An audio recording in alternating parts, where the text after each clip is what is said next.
What's going on, man? Welcome back to the basement. I'm Ron. Today we're going to talk through my must buy and sell trade targets for week 10 of the fantasy football season. Now, I'm not going to lie, it's a little bit sad. I think we're only going to do this trade target video, a trade target video next week, and then that's going to be it. So we're going to make sure that we play the hits here, give you guys some big boy trade targets to get your teams together before the trade deadline, make these playoff pushes. So with all that being said, we have a lot to get into. As always, if you enjoy, make sure down below, subscribe, leave a like. Let's go.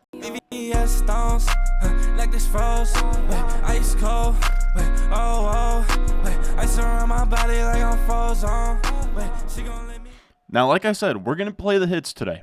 All right, our first trade target here, we're going to go through probably like a couple buys, a few sells. I think there's going to be 7 players in total here.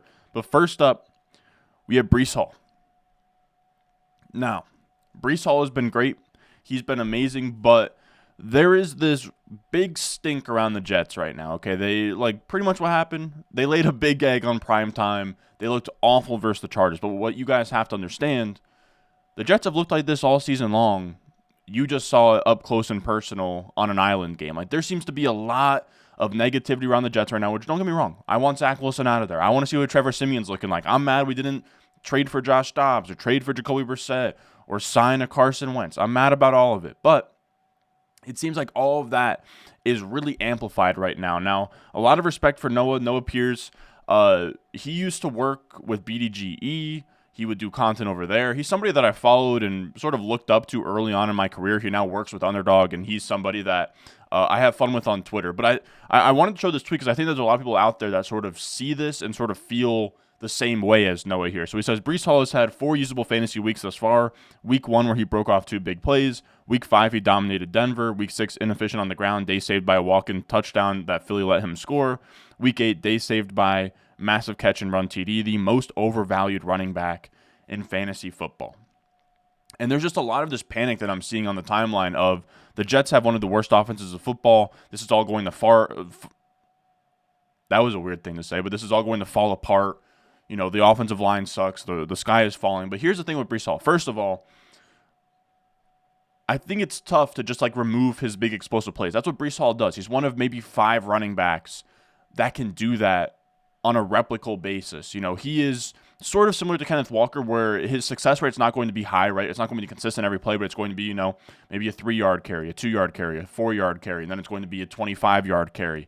I don't really think he should be penalized for that. And then also what Breece Hall does, he's always been in this environment. The Jets over his entire career, right? Breece Hall was a rookie last year.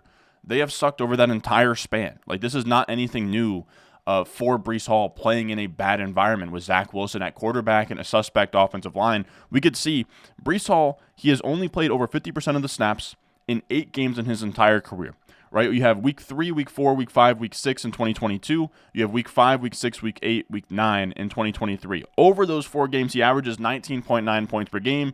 That would be the RB4 in 2023, which is pretty damn good. And you can assume off of the ACL, 50% of the snaps is going to carry forward. On top of that, Zach Wilson has played in 7 of those 8 games that Breece Hall has had 50% or more of the snaps in. The offensive line has been suspect the entire time. All of these things have been there, and Breece Hall is still balled out. So I think, again, it's not pretty to watch. You know, it's going to be stressful to watch. As a Jets fan, if you have Breece Hall on your fantasy team, I implore you to just watch Red Zone and wait for him to take, you know, one of the long runs or catches to the house and just not watch what I have to sit through every week. But this is what it's been the entire time. I just think it was really amplified on prime time, and people really have a sour taste in their mouth. Maybe they want to get out of the Jets offense entirely. And again, I get that, but Breece Hall is a special talent. Now, I also want to say the Jets have had the toughest schedule in the NFL thus far. This is from Sumer Sports. Sumer Sports just takes into account, they have like ELO ratings for each team. So it's just like a number value of how good every team is. And they give you an average of that. Who's played the toughest schedule thus far? And the New York Jets in first place. Now, the good news is that they have the 18th toughest schedule moving forward, which is like league average, right? So things should lighten up. There should be more positive game scripts. It's a 17 rank change from, first toughest to 18th toughest. So that's a great thing for them as well. And then there's also this narrative that the Jets offensive line sucks. And don't get me wrong, the pass protection is suspect, right? They have like a bottom five pass protection offensive line. But as a run blocking unit, they have been great, right? This is a run block ratings composite from Ben Baldwin. He's Computer Cowboy on Twitter or whatever. He puts this together every single week. This takes into account PFF grade, your Sports Info Solution grade, and your ESPN run block win rate. And the Jets have a top 10 run blocking offensive line. Now, they looked really bad on primetime. That's because they had this guy at right tackle, Billy Turner. He's never played right tackle for the Jets before. He absolutely sucks. That's not going to be the case moving forward. Now, I don't usually know anything about the trenches, but because it's the Jets, I know about the trenches there. We're going to have Dwayne Brown back soon, which should move from the left tackle, move Mekhi Becton out to right tackle. Mekhi Becton's been like the lone bright spot of this offensive line. Joe Timmons getting healthy. Connor McGovern's getting healthy. This offensive line, when healthy, is a good unit in terms of run block. And they also established a run. Brandon Thorne's a great analyst. He does offensive line work over there. He ranked the Jets offensive line as 18th in the NFL in his midseason rankings update. So to me, like, it's not a revolving door at offensive line like some people might lead you to believe. Now, is there going to be heavier boxes because Zach Wilson is there? Yes, but I think that the offensive line is going to sort of get it together here soon as they're getting more healthy parts here. McGovern's been hurt. Dwayne Brown's been hurt. They've been sort of moving around. Like, that was the first game where they had this Billy Turner guy at right tackle. They usually have Max Mitchell there. They moved him to right guard, and it was kind of an absolute shit show on the right side of the offensive line. Now, I say all that to say, offensive line isn't as bad as you think. Their schedule lightens up moving forward. Breece Hall is averaging 20 points per game in his 8 career games, where he's been in this anemic offense, like awful environment the entire time. So to me, he's an RB5, or not RB5, but I think that he is like my RB5 moving forward. He's a top 5 running back for me rest of the season. So if you can buy him low from anybody that just like watched the Jets absolutely struggle on primetime, I think you should. Now, when we talk about what kind of trades you can get with Breece Hall, there's a lot to sort of choose from here. Now, this is Fantasy Calc. We've been using this the last few weeks, but search over 1 million real fantasy football trades. It's a trade database essentially. It's fantasycalc.com. It takes into account real fantasy trades. We have trades that are either 1 for 2 or 1 for 2 or 1 for 1 trades, 1 quarterback, 12-teamer, half and full PPR. Now, what can you get Breece Hall? What can you pay for Breece Hall? I actually would have no problem playing Garrett Wilson and Rachaad White. I know Rachaad White's getting some steam. He's been a sell for me in recent weeks. I will say that his usage has been a lot better than the last 3 weeks. But if I can add to Rachaad White and get to Breece Hall, I absolutely would. If I could sell DeAndre Swift to get to Breece Hall, I would. DeAndre Swift, his usage has been a little bit shaky here. They just got Rashad Penny back into the mix. I don't mind DeAndre Swift, but DeAndre Swift is probably more like RB 10, 11 for me, whereas Breece Hall is more of like RB 5. Kenneth Walker and DJ Moore is very expensive to me. I don't hate it. I don't mind this tier down from CeeDee Lamb to Amon-Ra St. Brown and Breece, but I don't think that that's actually going to be possible in most spots. Jahmyr Gibbs and Najee Harris, I think I would do that for Breece Hall, but that's really close. I wouldn't love to sell Jahmyr Gibbs at this point. I don't mind. I actually love a move like this. If you can take Gus Edwards and add like another piece, like Olave is a substantial piece, but if you could add somebody in this Olave range plus a Gus Edwards, move up to Breece Hall all day. If you could do the same thing with Jerome Ford, where it's like Jerome Ford and a guy like Waddle to go get Breece Hall, I would do Kenneth Walker straight up for him. I don't know if that's on the table. I would do Josh Jacobs straight up for Breece Hall. I think Bijan for Breece Hall is tough. Josh Jacobs for Breece Hall, that one's probably more of a wash than I'm giving it credit for on first look. We'll go to the second page real quick. I am curious to see what else is happening here. If you can take Jahan Dotson instead of Brian Robinson, if you could do more of like a, Rachaad White, something in that area, I wouldn't hate it. I would do Derrick Henry for Breece Hall straight up. I actually love something like this. Again, Rachaad White and a wide receiver piece like Deontay or Amari Cooper, something like that to get to Breece Hall. I would do that all day long. Now, our second buy target here is, again, we're playing the hits. Again, we're only doing this for another week or two. I'm not going to give you guys scrubs to go after. And this one's not for the faint of heart, okay? If you can't take the heat, get out the kitchen. It's Bijan Robinson. Look, you should be buying Bijan Robinson. I know that it's ugly. I know that it's tough. Arthur Smith, I went off on him for 10 minutes on Monday's show, but what it comes down to is perception around this Falcons offense, and Arthur Smith has never been lower, which means we should be buying Bijan Robinson in theory. But what I'm trying to say is if you aren't someone that can take the headache of Arthur Smith, don't go after Bijan Robinson. And this should really be if your team is good, right? If your team is, we're like 9 games into the year. If you're like 7-2, if you're like 7-2, 6-3, and you don't need, like, it shouldn't be paying up for Bijan. It should be like you're in a spot where maybe there's a guy who's struggling right now, and you can kind of take on Bijan and take these struggles right now, because back half of the season, we're going to talk about in a little bit, really opens up for him. Like, it wouldn't shock me if Bijan's last 5 games are like is like a truly league-winning stretch here.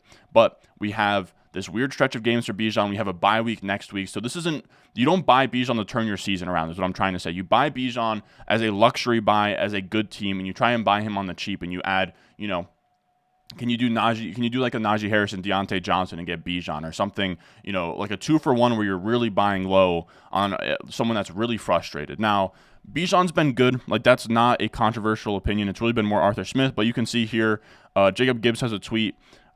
He has pretty much stats for the backfield, yards before contact per rush. Bijan 1.73, Algier 0.3. So he's just getting more out of his offensive line there. NFL average is 1.27. Like, Algier's just getting hit so early on his runs. Like, how he's getting all this usage doesn't make sense. Short yardage rushing, you have success rate, Bijan Robinson 65%, Algier 57%. He's been more effective in short yardage. Explosive rush percentage, Bijan's been more explosive. So Bijan is utilizing his offensive line better. He's more explosive. He's better in short yardage.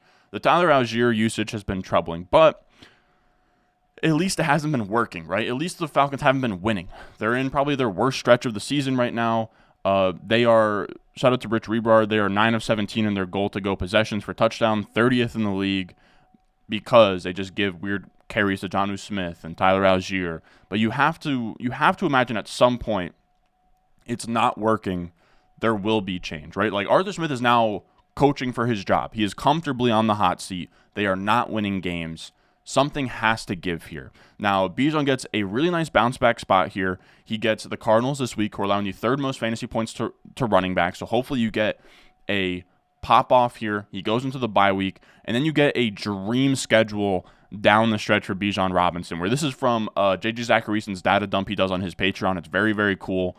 And this is his playoff strength of schedule.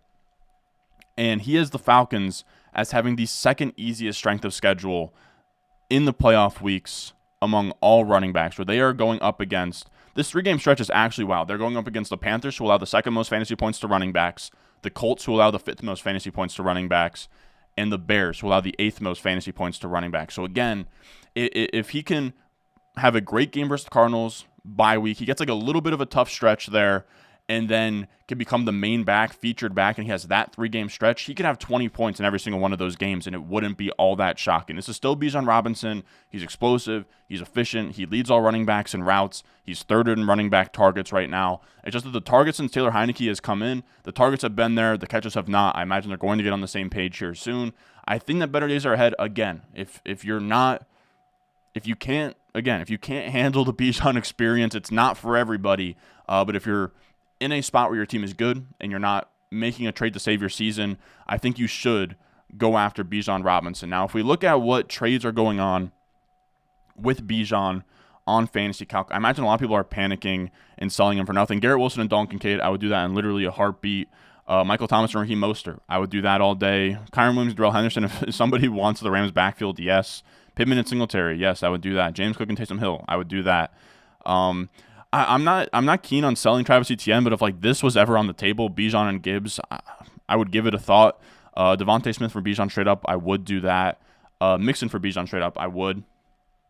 What else? Rashad White and T. Higgins is very close for me. I think that's too expensive. Like I think I would pay that, but I think on the market that's not where he should be going, if that makes sense. Like, that's a bit of an overpay. Again, I would do Devontae Smith. I would do Gibbs straight up for him. Something like this where you could take a Brian Robinson or Devontae and add another piece. Like, I think it'd make more sense if like one of these was more like a DeAndre Hopkins or Deontay Johnson or Marquise Brown instead of 2 running backs. If Najee or Ross, I mean, that's just insanity. Like, some of these you can't even believe, to be honest. What else? David Montgomery and Calvin Ridley is very close. I think I would pay that. But that's about like the most expensive that I'd be willing to go. Najee McLaurin, I think, is also a perfect representation of like a nice 2-for-1 that you can maybe explore with Bijan. Again, I'm not saying that this will get accepted, but maybe you turn Najee Harris into Jerome Ford or Rashad White and you try that. But something like that. I think using Tank Dell, I love Tank Dell. I don't think he's necessarily a sell. But if you can add Tank Dell to your Rachaad White and get Bijan, I think that that's definitely on the table coming off of that pretty crazy game for Tank Dell. Rachaad White's been on a hot streak. That's the kind of stuff I'd be exploring for Bijan. Now, our next buy candidate here is going to be DK Metcalf. Now, he was on here last week again. We're playing the hits. Some of these are repeats, but I think it's worth sort of giving you guys updates on how I feel about these guys. DK Metcalf, it's pretty simple. We talked about it last week. He's been getting peppered with targets. It just hasn't been turning into fantasy points recently. This is a chart from Hayden Winks over Underdog Fantasy. He's great. And this is just expected half PPR points per game across the bottom, actual half PPR points across the y-axis. And you can see DK Metcalf should be at about 15 half PPR points per game, which would be about a top 12 wide receiver here. Instead, he's at 8. So he's underperforming that by 6 points per game, which is why he's like in this almost like a tier of his own on this graphic when it comes to these regression candidates from Hayden Winks. Now, if we look at PPR, he's the wide receiver 10 in PPR points per, he's the wide receiver 10 in PPR expected points per game since week 6 at 17.9. He has just 9.5 actually scored in that span, the wide receiver 49. So his volume, right, expected points per game, I should explain that. It's just your targets, your ADOT, your red zone targets, how many points should you be putting up? Since week 6, he should be at 17.9 points per game. Instead, he's at 9.5.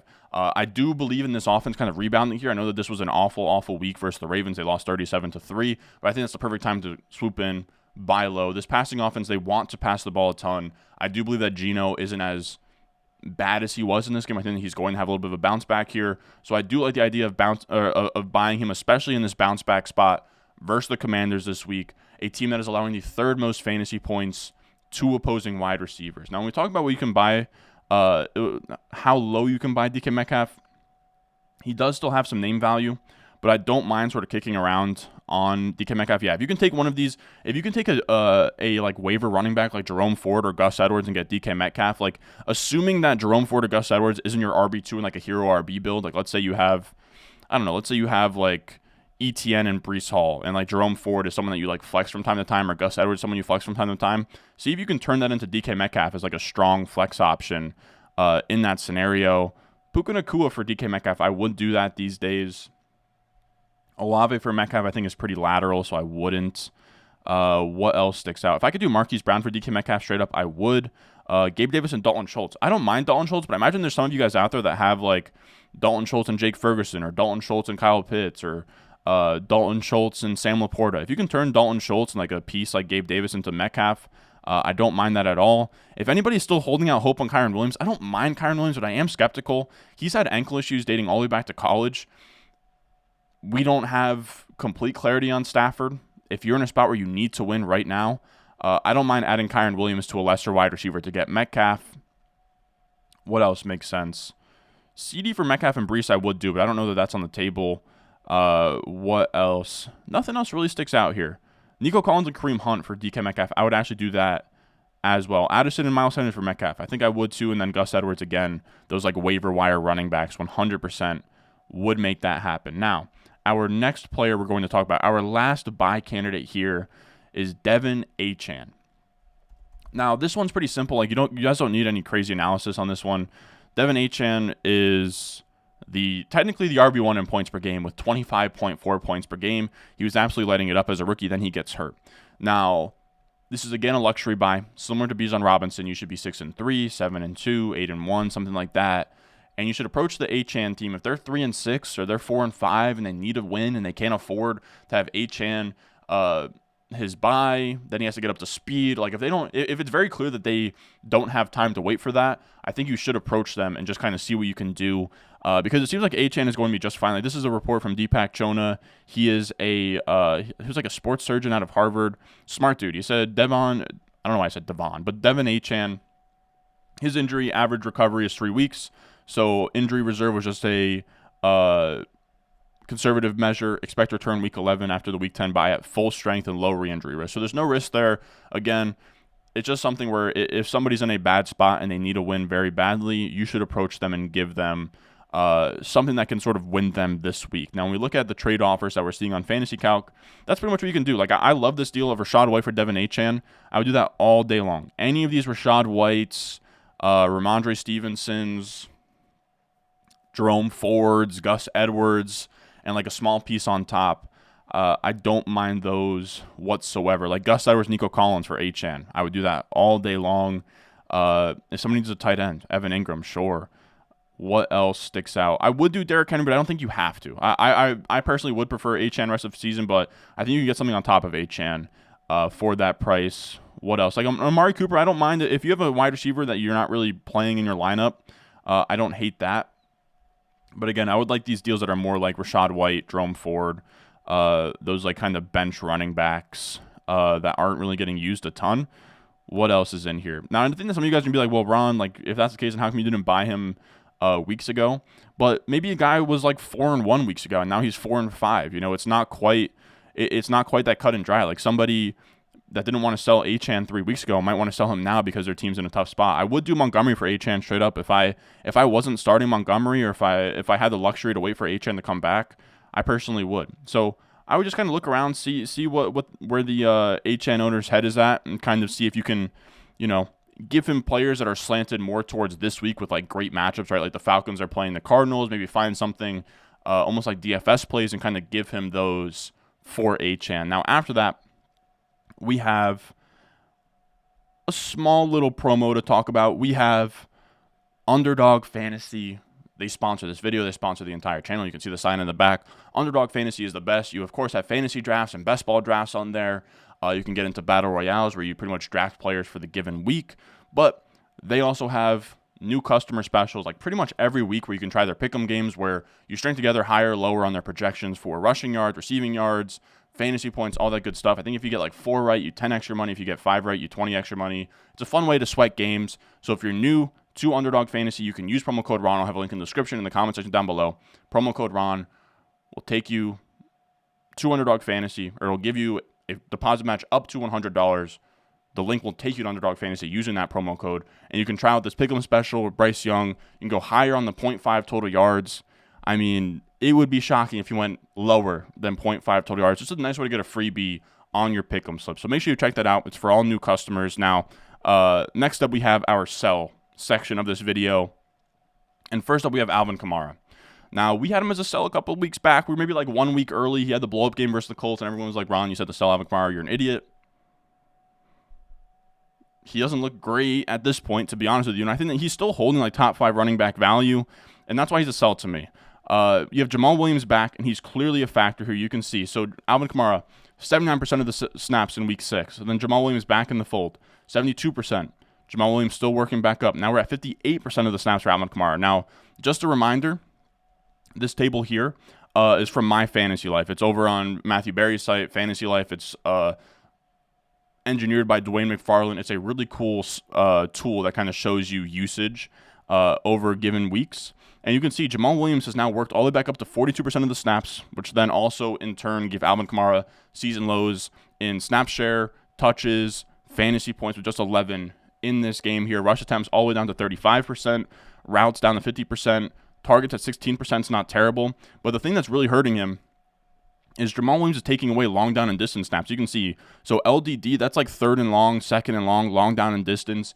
And Kamara was at just 33% in week 9, with Jamal Williams actually being the preferred back in those situations at 67%.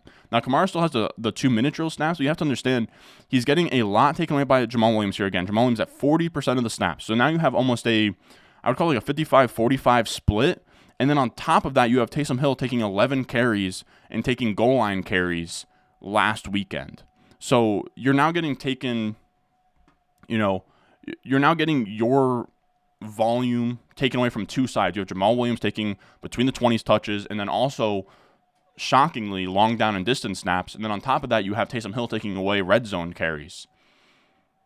That's a tough environment to be a top 5 running back in. I know that he's been great, but if he's still valued as a top 5 running back, I would sell on that price. To me, he's like a fringe RB1 rest of season with this usage. Now, we look at what you can buy him for on Fantasy Calc. I imagine you can get a nice little bit for Alvin Kamara here. If we search up what's going on here, you have Alvin Kamara for Stephon Diggs all day long. I would do that. You could do Alvin Kamara for Amon-Ra St. Brown.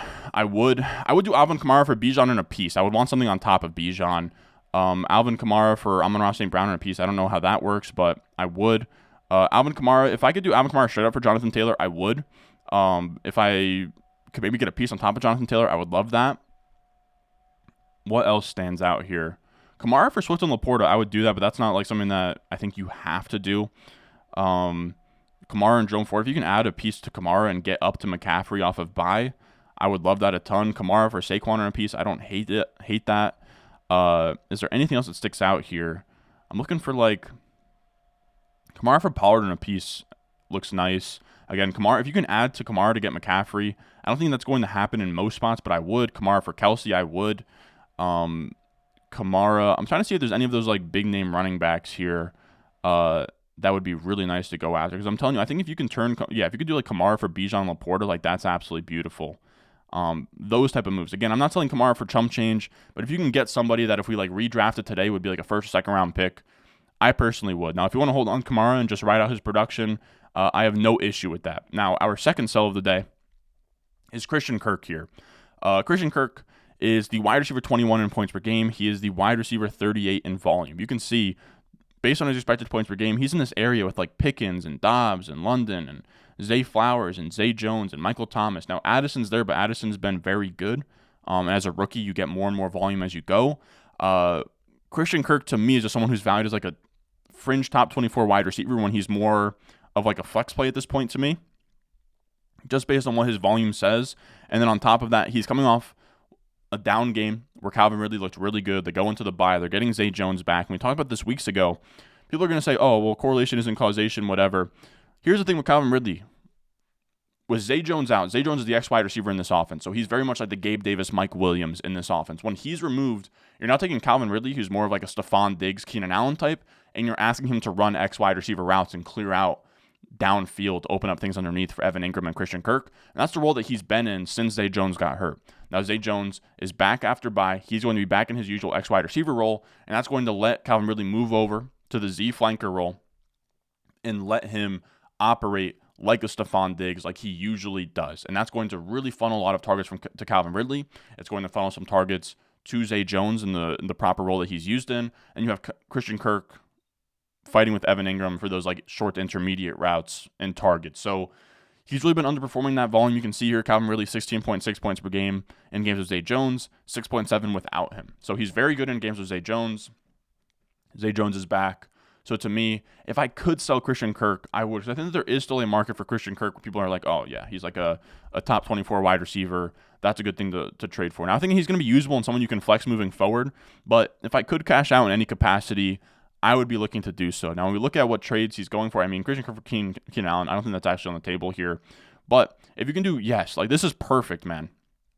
If you can do Christian Kirk and Gus Edwards, Jerome Ford, Rachaad White for Jonathan Taylor all day long, I am doing that all day long. If you can take Christian Kirk, I would actually do this. Even though it says like you're losing or whatever, Christian Kirk and Madison for Devon Achane, I would do that all day. Again, Rachaad White and Christian Kirk, like that's a perfect 2-for-1 to get. I don't know that you can get Jefferson, but something in that range of like Keenan Allen, Amon-Ra St. Brown, Jonathan Taylor, Breece Hall, Bijan Robinson, Christian Kirk and a piece for Keenan Allen all day. Christian Kirk. That probably is it in terms of things that I think look good. Christian Kirk for Aaron Jones is close, but if I needed a running back, I wouldn't hate it. Now, after that, we have our final sell candidate here, and that is Gus Edwards. Now, Gus Edwards isn't someone like you have to get off of your team. I know a lot of you guys have been watching us since the offseason. If you have a hero RB or a zero RB team, and Gus Edwards is in your RB1 or RB2 spot every week, just ride it out.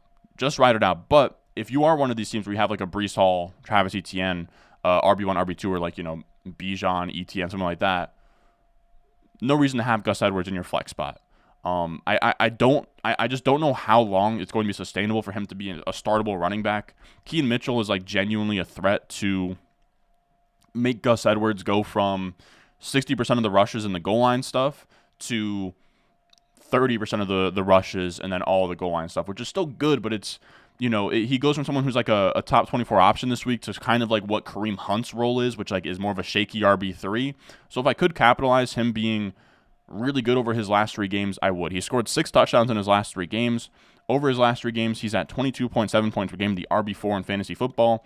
But you can see that X point per game volume, or column, where it's just volume. You can see Gus Edwards sticks out, right? Where everybody else is above 15 points per game in the expected points per game column. Gus Edwards, among the top 12 running backs over the last 4 weeks, is not the same in terms of volume here. So, or the last 3 weeks. So it's just something to sort of look at. RB4 in points per game. He's the RB21 in expected points per game over that span. And I think that his expected points per game is going to go down with Keaton Mitchell on his heels here. Now we look at what Gus Edwards goes for on Fantasy Calc.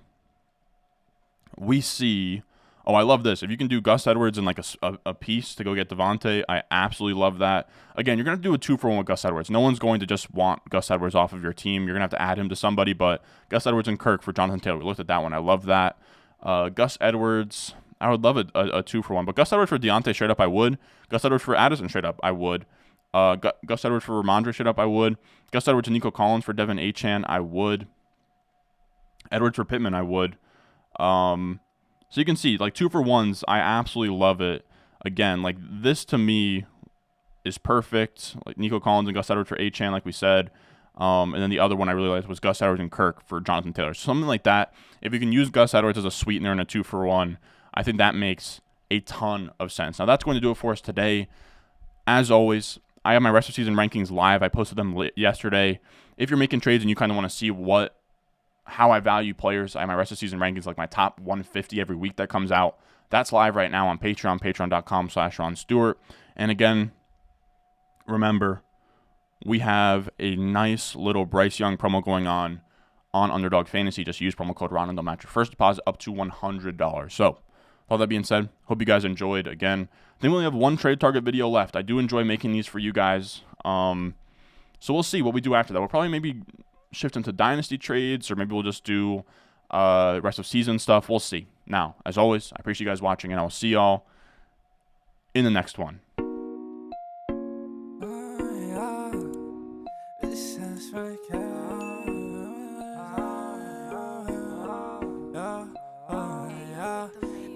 Stones, like this froze, ice cold, ice around my body like I'm